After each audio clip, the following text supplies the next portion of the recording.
और निजामुद्दीन मरकज से जुड़ी एक अहम खबर आ रही है। मरकज से जुड़े 2 दर्जन लोगों से पूछताछ की जा रही है। सूत्रों के हवाले से खबर सामने आई है कि ईडी ने विदेश फंडिंग मामले में ये पूछताछ की है। कई हवाला लिंक से जुड़े खातों की पहचान हो चुकी है और इसके बाद अब तार जोड़ने की कोशिश की जा रही है कि आखिर किन किन देशों से किन किन लोगों के जरिए इन खातों में पैसे आए हैं। बताया जा रहा है कि इन फंडिंग के जरिए और मरकज के जरिए मौलाना साद ने अपनी संपत्ति 2000 करोड़ की बना ली है। रुमान उल्लाह खां ज्यादा जानकारी के साथ जुड़ चुके हैं। रुमान, कौन कौन से लोग हैं, क्या उनके बारे में कुछ जानकारी आई है? देखिए, बिल्कुल ये सभी मरकज से जुड़े हुए हैं, जिसमें से कई ऐसे हैं जो मौलाना साहब के करीबी हैं, जमात से जुड़े हुए हैं, जिनके अकाउंट का इस्तेमाल हुआ था, जिनके अकाउंट से पैसा आया था। क्योंकि पूरे मामले में मनी लॉन्ड्रिंग का मुकदमा प्रवर्तन निदेशालय ने दर्ज किया था, जिसके बाद से 24 लोगों से ज्यादा लोगों से पूछताछ हो चुकी है और इस पूरे मामले में कई हवाला ऑपरेटर से भी प्रवर्तन निदेशालय ने पूछताछ की है।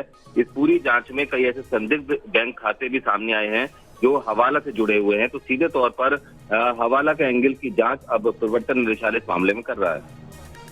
तो अभी लगातार जांच की जा रही है और उसके बाद कई सच सामने आ सकते हैं। रुमान, तमाम जानकारी के लिए बहुत बहुत धन्यवाद। तो मौलाना साद पर दिल्ली पुलिस का शिकंजा कसता जा रहा है। क्राइम ब्रांच ने साद के खिलाफ डोजियर तैयार कर लिया है। सूत्रों के हवाले से खबर सामने आई है। साथ ही ये भी पता लगा है कि मौलाना साद ने 2000 करोड़ की संपत्ति बना ली है। विदेशी फंडिंग से संपत्ति बनाई गई है। विदेशी फंडिंग के खातों को मौलाना के 3 बेटे देखा करते थे। अभी जो ताज़ा अपडेट इस पूरे मामले में आया वो भी हमने आप तक पहुंचाया कि किस तरीके से तकरीबन 1 दर्जन ऐसे लोग हैं जिसमें न सिर्फ मौलाना साद के बेटे बल्कि उसके कई रिश्तेदार भी शामिल हो सकते हैं, जिनसे लगातार ईडी की टीम पूछताछ कर रही है और खंगालने की कोशिश कर रही है कि आखिर इसके पीछे का सच क्या है, किस वजह से ये फंडिंग की जा रही थी, इसके पीछे मकसद क्या था। दिल्ली पुलिस की क्राइम ब्रांच ने मौलाना साद पे डोजियर तैयार किया है और जिस तरह से बैंक खातों की तमाम जानकारी से लेकर के उनके बेटों तक वो किस तरह से बैंक अकाउंट्स को संभालते थे उसके बारे में पूरी जानकारी इकट्ठा की गई है।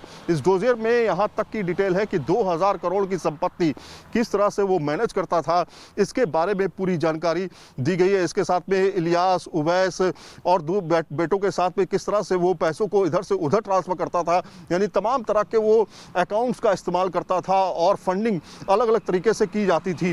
विदेशी फंडिंग का मामला भी सामने है और खासतौर पे जिस तरह से ईडी ने जांच बढ़ाई और खास इसके साथ में आयकर विभाग ने जांच की, उसमें ये साफ तौर पे निकल के अब आ रहा है, जो सूत्र बता रहे हैं उसमें विदेशी फंडिंग के से लेकर के जो मरकज की कमाई थी, जो विदेशी फंडिंग थी, उसमें काफ़ी ज़्यादा पैसा इकट्ठा करके एक दूसरे ट्रांसफर में भेजा जाता था।